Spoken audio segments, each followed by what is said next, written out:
Welcome back, everyone. Thank you for tuning in. Today we're talking about the Lamborghini Aventador, which was my dream car growing up. But today we're going to specifically talk about SVJ versus SV and why I believe one or the other is the best car to hold on to for the next decade. So in total, there's actually a total of close to 11,500 units built worldwide for the Aventador platform. The Aventador platform has been, in not just my eyes, but for many, a dream car, a poster car growing up and looking at it and saying, hey, look, this is something that I would love to buy when I grow up. I was fortunate enough down the line, as time passed by, starting off dreaming of owning an LP700, I was fortunate enough to actually own an LP770, the SVJ. Funny enough, though, I always wanted an SV before the SVJ, but it just worked out that the SVJ was what was pretty much meant to be, and ended up obtaining the SVJ instead. But for that reason, I actually believe that we need to talk about both the SV and the SVJ, as there's always a debatable topic between the two about why the SV or SVJ is better. And this is my opinion why I would say I believe the SV is actually a better car to hold on to for the next decade. Both are great cars, but let's get straight into it. The SVJ was obviously a later production, a 2019, 2020, and a 2021 three-year run for the production of the SVJs. SVs ran from 2016 to 2017. When you physically, first look at the car and you walk around, even like the SVJ, if William walked by the SVJ, SVJ, you'll see that it has more of an aggressive appeal to it. Like when they first came out, it was kind of a hit or miss. Everyone kind of had their opinion that maybe it looked a bit too glorified. It had too much going on with everything from, with the ELA system, the front hood there with the vents, the wing. The SV, of course, had more of that kind of traditional, more simple look. Still was a very aggressive looking car compared to just like an LP700 Aventador, but it had more of a simple, cleaner line. You don't have the wider vents here. Still the same wheel well, but when you come down to look at kind of the production numbers between the two cars, the SV again had a 2-year run. So you had, between the coupes and the roadsters, you had 600 and 500 units, 1,100 units total globally, whereas the SVJ actually over the 3-year run had 900 and 800, which was 1,700. But some may not be aware that aside from actually the 63 special variant model, the SVJ 63 built, there were also an additional 10, I believe they call them the hexagon version, where they have like the front, like the hexagon livery and stuff on them. So now with the SVJs over the 3-year run, you have 9 and 800, which was 1,700. It's actually 1,763 plus 10, it's 1,773 units built, whereas the SV, aside from the limited production numbers of 500 and 600 being 1,100 units, I believe that the SV is the golden car to hold on to for the next decade, because it will follow, even SVJs will follow that trend of like the SV Mercy as well. But the SV Mercy, of course, is just a whole different game now, because the SV Mercy, you're in that 900 to $1 million USD range. Canadian, you've seen them listed for about 1.4 CAD. Will the SV Aventador follow the trend of the SV Mercy and kind of go with that kind of incline? Maybe not over a year or 2 years, but in the next decade, 100%, there will be growth in that market for the SVs. Right now, I think the SVs are slowly kind of making their way over from more of the driver's car market into the collector grade market, which means if you do come across cars that are lower mileage, delivery mileage especially, and especially given if it's a roadster, they're hitting those higher numbers. But just like every other car, both SVs and SVJs have had their kind of time where they've been up and down, just like everything else. If you look at kind of the original MSRPs on SVs and SVJs, they weren't too far off, but depending on the year, the options, the time that you got into the car, based on the Canadian market, SVs were anywhere from, we've seen SVs back in 2016 when they were being delivered, going about 150 over MSRP, they were in the 7 range. Then they came all the way back down a couple of years later to actually in the 4s. They were in the low 4s for coupes. The roadsters you were at in the 5s, CAD, Canadian market pricing. Then we had around COVID time a huge spike where coupes and Roadsters were million plus range for the SVs. Then they did take a little swing back, and now you'll see they're actually starting to kind of get that momentum going again, where they are seeing a growth. But just that aside, a lot of the units are making their way over to the US. So if we're talking about the Canadian market specifically on SV and SVJ, they seem to kind of be on that little upward trend again.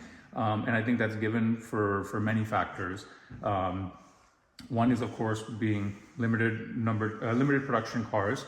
But are we talking about making money on these? No, I'm talking about, hey, they're great cars to enjoy, but it's also good to understand kind of how the market is between both cars and mainly to do with kind of these two specific platforms.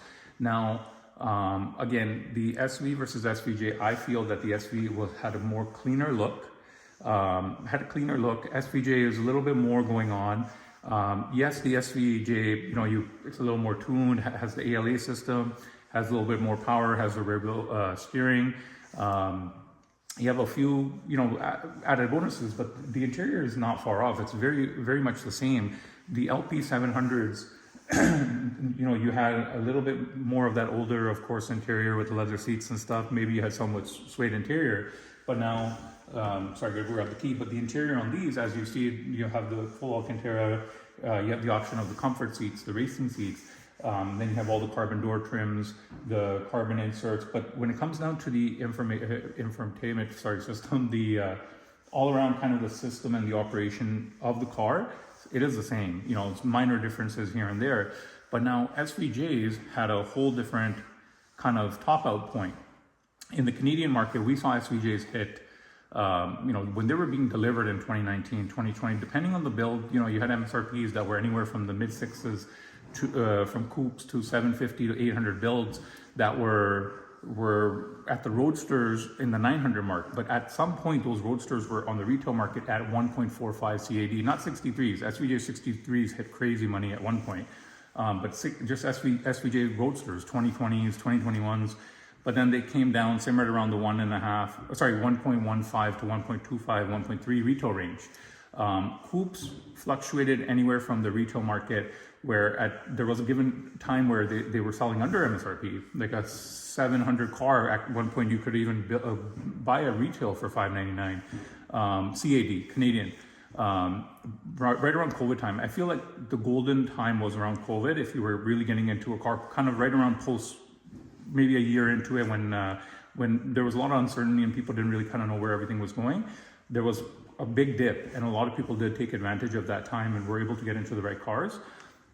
But from that point, the SVJ coupes on the lower level all maintained that kind of million-ish CAD mark, which is in line with kind of where the US market is. The US market on them is around the 700 on coupes low side, up until 9 to 950 USD on Roadsters, to now you see them at about $1 million USD mark for a good build. Not even getting to the 63s. The 63 coupes range anywhere from 1.25 to 1.7 almost USD, depending on the build, depending on obviously many factors. But the SVJ market has seen an incline again, just like the SV. Both of them are seeing an upward kind of trend. Now, compared to where some models, certain cars have kind of started to kind of simmer down and come down a bit. I don't watch too much videos. I know it sounds pretty funny, but I don't watch too many videos on people making videos on SVs or SVJs. But this is more so kind of my opinion, or what I kind of feel is anything that's limited production numbered, you can't recreate it, right? Even though the SV and the SVJs both share the same motor, based on many kind of factors on, how the car is as far as, mileage, just overall history of the car, or overall just how well someone's obviously kept the car. Many factors will kind of decide where the market sits on your car, whether, you have a coupe or a roadster. But what's happening right now in Canada is all of the cars given with the US dollar are all making their way over to the US. So like right now in the last maybe 3 months, let's say, I know of actually close to, because just a few more this past weekend I heard about, but close to about 15 SVJs that have left the Canadian market and have gone to the US because the US market is stronger. Cars do move faster, they do circulate faster. So now when it comes down to what's kind of available in the Canadian market, there's not too much available anymore. If we have a total of 1,763 units worldwide, how many SVJs are there actually left in the Canadian market? There was a couple of week pause with the tariffs that were being announced. Now with them being pushed back, and now people are saying that the luxury cars are actually exempt from the tariff, which means, it's full swing again. Everyone's taking advantage of that US dollar. So now it seems like everything's kind of upswing again. SVJs were in that 6 to 650 USD mark in the US market. Now they seem to be 7+ USD, which is in line with kind of where our Canadian market's at right now, with them for about $1 million Canadian for a coupe. But the other problem is where do you really find a good example of a car? So all of this really has to do with the market of the car and where we see it to be in the next 10 years. Being a NAV12 car and something that again is not really going to ever be recreated other than the Revoltos that have the HPEV system. I really think that if you're in the line or if you're in the market to buy an Aventador, whether it's an SV or an SVJ, I think that the next few years is that window to try to get into one, because just like everything else, they will, mainly to do with being the limited production numbered vehicles, they will see some sort of growth in the next couple of years. Maybe I'm wrong. Maybe they won't. Who knows? We've seen the up and down kind of cycle with them. And this doesn't really have to do anything more to do with kind of the entry point of when you are able to get into the car market. I think that's from now to the next couple of years, and that's pretty much it, because chances are, including the SVJs, including the, just like the CGTs and the 918s and a lot of the other cars that have been just kind of climbing like crazy, or even like I had the GT2 RS, or I think I kind of sold that car at the wrong time, but a lot of the cars are starting to see kind of a momentum of growth, because a lot of the new cars being plug-in hybrids, HPEV systems, they're becoming more and more harder to kind of get into. So this doesn't have to, do with anything to say, hey, go buy a car and make some money on it. No, this has to do with kind of that point of being able to get yourself into a car, enjoy the car. If I held this car now for a few more years, or if I were to even sell, and the reason why I won't sell the SVJ is because as much as I want a Roadster, I don't want to sell the car, then wait 6 months and be able to get into a Roadster and have to pay a premium. The most hurtful thing, like I've seen somebody talk about on Instagram, was somebody that owned a CGT. They owned a CGT at more of a time where the market wasn't as strong on them. They got out of the CGT, and for them to get into a CGT now is double the money. But they can't justify themselves paying double the money for that CGT, as much as it may be worth that money today, because they've already had the car, experienced the car.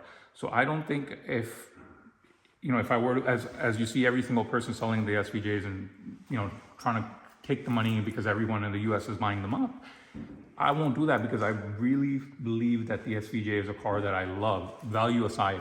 Whether the value goes to nothing or it goes up, it makes no difference to me. This is merely just a discussion to kind of talk about the car market and where kind of the car market's headed. But I really believe a lot of cars are becoming to a point where they're becoming, like the right cars, not every car, but the right cars are becoming very hard for people to kind of get into that market, or for a car that you love, like a special variant car. And I think for that reason, the point of this video to say is if you're in the market for one, you should look for one. If you were debating maybe, hey, like I know some people I've heard for the last 2 years, hey, we're waiting till the prices come down. I don't think the prices are coming down. SVJs, maybe they shifted during a bad market 10% to 20% in the last couple of years, right? Max 15%. But they swing back that much harder. And it seems as time goes by, it's harder to get yourself into a clean example of a car. Like SVs, for example, you don't see many of them listed, but even SVJs, you don't see much listed in Canada. You'll see more, of course, in the US market listed, but you don't see as much really in the Canadian market anymore. But between the two, I would really say that the SV overall is a better car over the SVJ. I think it drives better, the way just the car overall performance, the visibility, you can see a lot more around you. The SVJ is a little bit kind of harder seeing in and out of. Yes, it's more of a presence, more obnoxious, louder, all of that. But if you ask me which the better out of even over the Ultimate, even though the Ultimate has a lot less production number, the Ultimate just reminds me too much of an Aventador S, which an Aventador S is a great car. If anything, when it comes down to driving experience, the S is actually a better driving experience than the SVJ and the SV, because it actually has a redefined clutch. Whereas these are still running on that raw, full LP700 style clutch. The S, they did do a redefined clutch where it drives a little bit kind of in between a dual clutch and that single clutch. So maybe it's 30 to 40% better than just a straight raw single clutch car. But I would say if you're looking at something to get and hold on to, go for an SV. If you can find a good example, a good car, I think, and you plan to keep the car for the next decade or so, the SV is the ultimate Aventador. Out of 11,500 SVs built, I would say the SV is the golden car. But what I'm going to do actually is this is my opinion, let's get a secondary opinion. I'm going to call Roy, because Roy is someone who I think you can always have an open kind of debate with, and he can drop some serious knowledge on cars more than I can. Where's Roy? Yo. Yes, sir. How are you? Good, you? Good. I'm just making another YouTube video following yours and Barn Paul's lead. Yeah. Roy, quick question. I'm making a video, I know my bad, yours waking up, but we're talking about SV versus SVJs, and I was just kind of talking about the market of the cars. Just a few kind of points on the SV and SVJs. Now, unbiased opinion, obviously you would assume that I would probably say SVJ is better, but I actually don't. It's the reverse. I personally believe that the SV is a better car. What do you think? What's your input between the two when it comes down to the vehicle itself, but also the next decade or so, kind of where you think the market would be? I personally believe that the market on the SVs is going to go stronger in the next decade, but what's your input? Like, what would you say? So yeah, honestly, I would say the same thing. I feel like most people will tell you that they think SVJ because you have an SVJ, but like, I remember telling Manny actually the same thing when he bought his SVJ and traded in the SV. The SV I think is going to be a lot more valuable because SVJ, they made 800 Roadsters, 900 Coupes, and then there's the 63 editions, which I don't even know if they're additional to that or included in that number. So they made either close to like 2,000 SVs, or they made really close to 2,000 SVs. But SVJs, SVs, there's 500 Roadster, 600 Coupes, a lot more rare. And in my opinion, SVJ feels like they kind of, whoever designed it didn't stop designing. If that makes any sense. There's a little too much going on from my tasting in the SVJ. SV, I think, is a cleaner look. The car drives more raw, and at the end of the day, the Aventador is not like, even if the SVJ variant was not like a refined car. So if anything, you get the more raw experience in the SV, which I think is why it's going to be worth a little more. A lot more SVs, I think, are optioned with the carbon seats, percentage-wise in the SVJs, just like with the right options.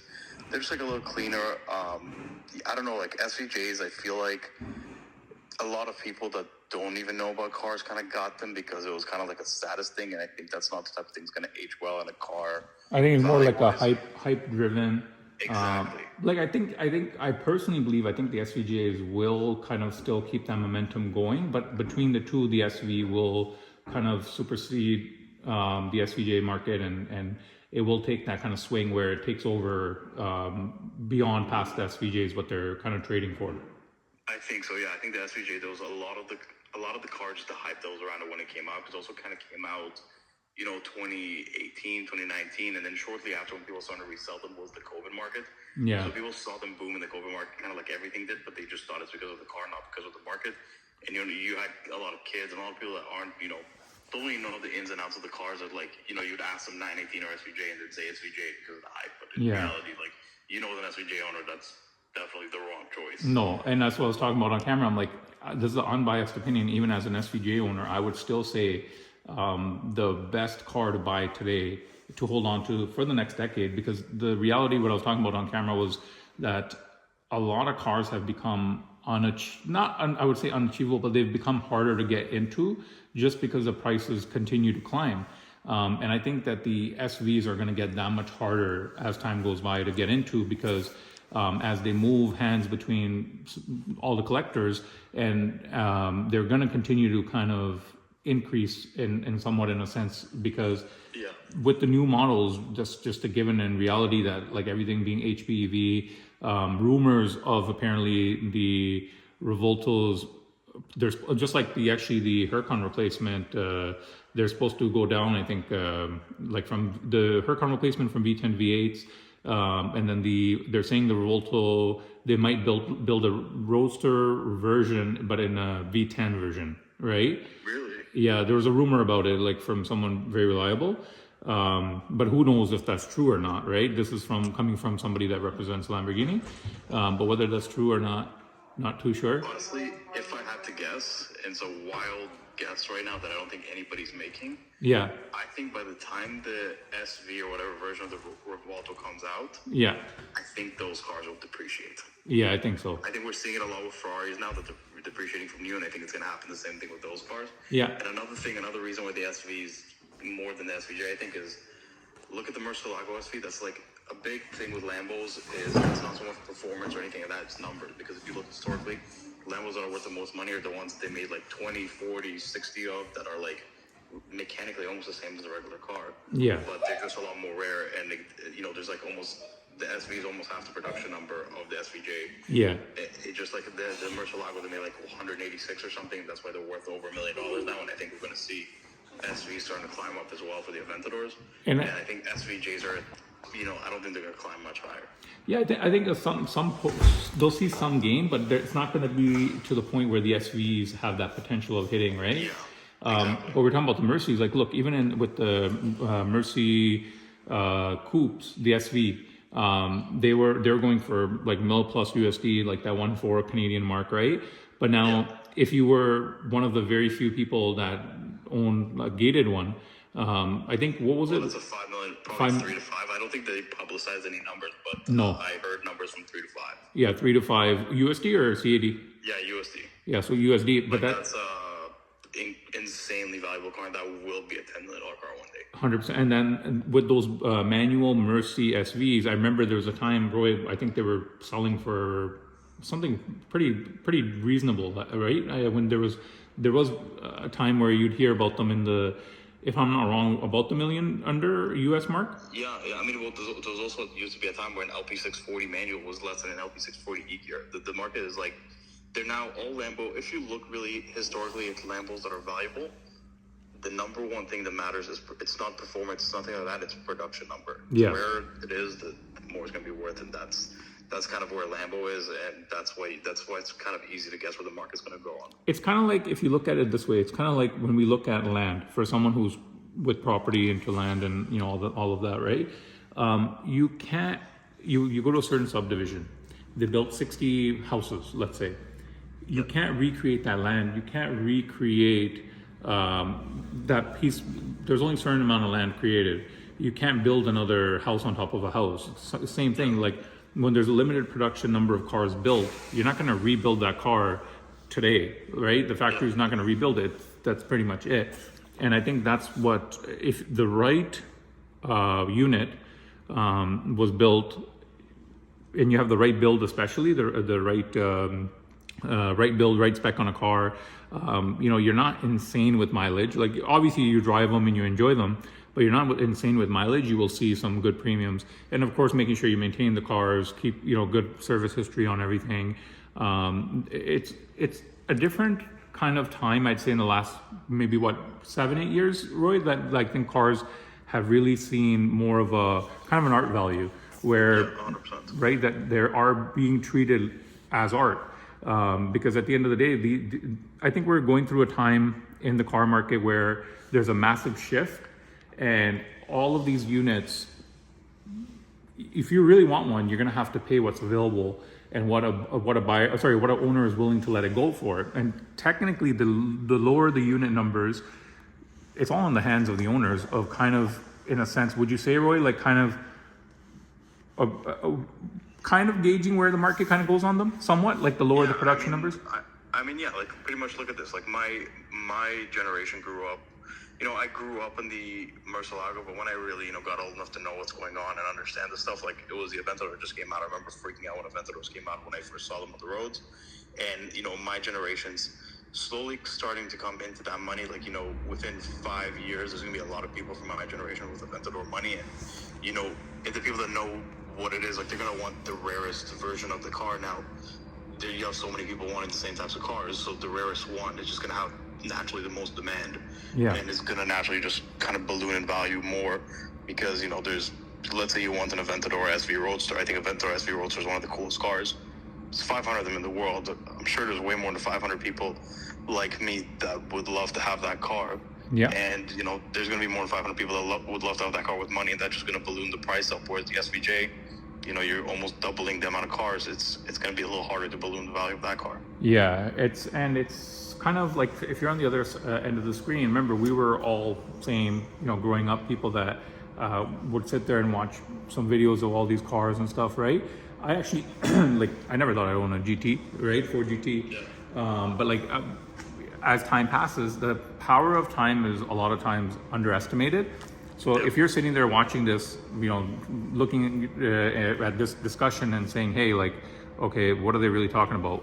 I can guarantee you that there's a very highly likely chance that there's someone watching this video that will own an SVJ, that will own an SV, that will own any of these cars given time, everything in given time, or you probably already do own the cars, who knows, right?